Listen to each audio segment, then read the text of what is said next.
تاریخ شاہد ہے، غداری خون میں ہوتی ہے اور نسل در نسل چلتی ہے۔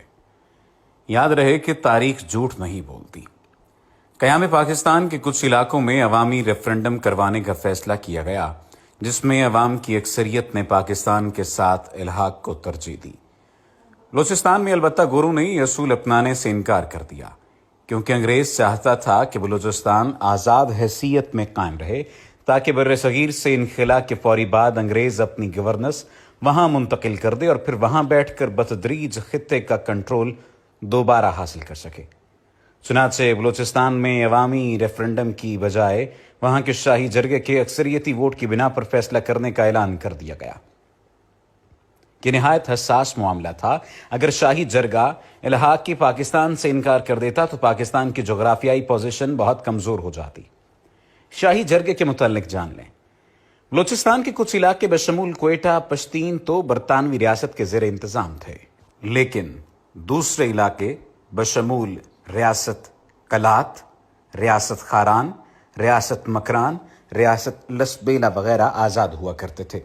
بلوچستان کے معاملات چلانے کے لیے انگریز نے ان علاقوں کے قبائلی سرداروں پر مشتمل ایک جرگہ بنا رکھا تھا، جسے شاہی جرگہ کہا جاتا تھا، جس کا صدر agent to governor general of British India ہوتا تھا اور عام طور پر انگریز کا وفادار سمجھا جاتا تھا۔ جب الحاق پاکستان کا معاملہ شاہی جرگے میں جانے کا فیصلہ ہوا تو کانگریس اور انگریزوں کو اطمینان ہو چکا تھا کہ جرگے کا اکثریتی فیصلہ ان کی مرضی کے مطابق آئے گا۔ یہ صورتحال چند قبائلی لیڈروں کے لیے قابل قبول نہ تھی، کیونکہ وہ پاکستان کے ساتھ الحاق چاہتے تھے۔ اس وقت کاکڑ قبیلے کے سربراہ نواب محمد خان جوگیزئی آگے بڑھے اور انہوں نے اپنے ہم خیال قبائلی لیڈروں کو ساتھ ملا کر پاکستان کے حق میں مہم شروع کر دی۔ دوسری طرف عبدالصمد اچکزئی ببانگ دوہل کانگریس کی حمایت میں سامنے آ گئے اور قیام پاکستان کی مخالفت کرتے ہوئے لابنگ شروع کر دی۔ نواب جوگیزئی کا ساتھ دینے کے لیے جمالی قبیلے کے میر جعفر خان جمالی آگے آئے اور انہوں نے بھی پاکستان کے حق میں کیمپین شروع کر دی۔ دوسری طرف عبدالصمد اچکزئی نے جرگے کے سرداروں سے کہنا شروع کر دیا کہ اگر پاکستان کے ساتھ نہیں جاتے تو ہندوستان کی حکومت جرگے کو فی الفور 18 کروڑ روپے نقد اور سالانہ 4.5 کروڑ روپے بطور سپورٹ فنڈ دیا کرے گی۔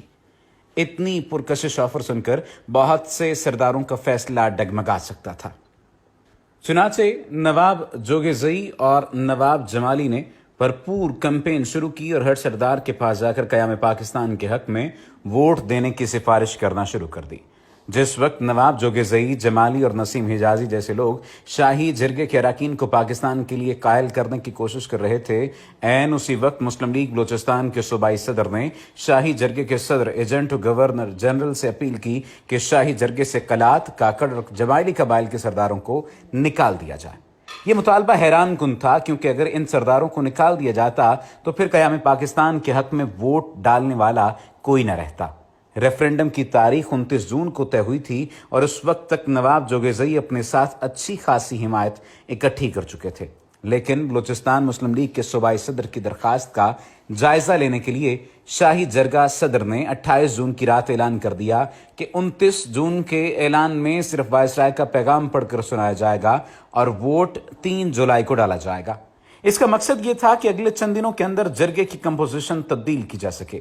نواب جوگیزئی، نسیم حجازی اور جمالی کو سازش کی بھنک پڑ چکی تھی اور وہ اس تمام تر معاملے کو کسی نہ کسی حد تک جان چکے تھے۔ چنانچہ انہوں نے فیصلہ کیا کہ اگلے دن وائسرائے کا پیغام پڑھنے کے فوراً سب قبائلی سردار کھڑے ہو کر پاکستان میں شمولیت کا اعلان کر دیں گے۔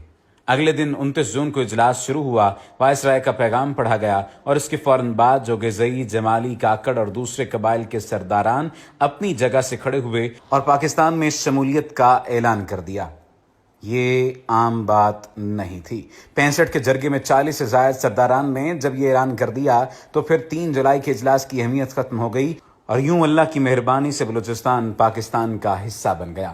جاننا چاہیں گے کہ مسلم لیگ بلوچستان کا صوبائی صدر کون تھا جس نے شاہی جرگے سے پاکستان کے حامی سرداروں کو نکالنے کی سفارش کی؟ اس کا نام قاضی عیسیٰ تھا، جو کہ سپریم کورٹ کے موجودہ جج قاضی فائز عیسیٰ کے والد گرامی تھے۔ جی ہاں، وہی قاضی فائز عیسیٰ کہ جس کے بارے میں کہا جاتا ہے کہ وہ تحریک پاکستان کے فرزند کا بیٹا ہے۔ در حقیقت قاضی عیسیٰ ایک خود پرست اور انا پرست شخص تھا جس نے اپنی ذاتی خواہشات کی وجہ سے پورے بلوچستان کی شمولیت خطرے میں ڈال دی تھی۔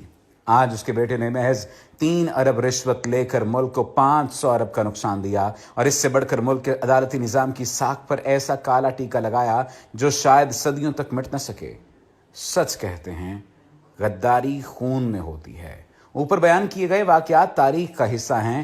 آخر میں سلام ان بلوچ لیڈرز کو جنہوں نے 1947 میں کروڑوں کی آفرز ٹھکرا کر پاکستان میں شمولیت کا فیصلہ کیا۔ قاضی عیسیٰ ان بلوچ اور پختون لیڈروں کی دھول کے برابر بھی نہیں۔ قیوم نظامی کی کتاب قائد اعظم بحیثیت گورنر جنرل سے اقتباس۔